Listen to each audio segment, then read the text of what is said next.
ang bituon sa dagat guys. Manurok ni siya sa daplin sa dagat, daghan ni siya. Mo ni giingon ako ninyo nga pare sa ako ang tambal sa akong sis ug sa akong glitter. Mo ni akong ginagamit. Mura ni siya glube.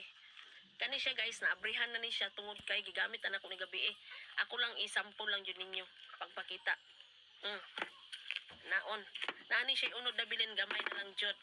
So ako ni siyang isampol. Bangguron ni siya. Bangguron yung unod. Pag magbanggod, ibutang ni mo ni siya sa may panapton. Kani, panapton ni siya guys. Dayon imong i-apply diha sa may liugan. Diha. Para di siya mga tagak. Kay mga tagak man siya og walay panapton guys. Dayon, kaning ako ang sis, dire. Got ang sinina akong sulubon ani. Dire na siya ibutang. Gamay na ni akong sis. Mao ni akong ginagamit jud. Kini.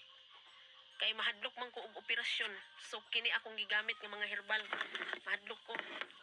Ako nang pahibalo ninyo guys nga dili ni siya pwedeng kaunon, dili ni siya pwedeng lagaon, dili ni siya pwedeng imnon kay makahilo ni. Pero anti-cancer ni siya guys. Para na ko guys, proven and tested ni siya guys. Kay mao ni akong ginagamit jud.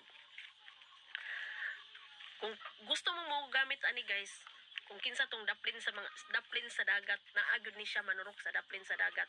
Sulayin ninyo guys. Aron makabalo mo og nindot pa jud siya gamiton sa naay mga bukol. Ug mao ra to guys. Daghang salamat sa paglantaw ninyo sa akong video. Bye bye.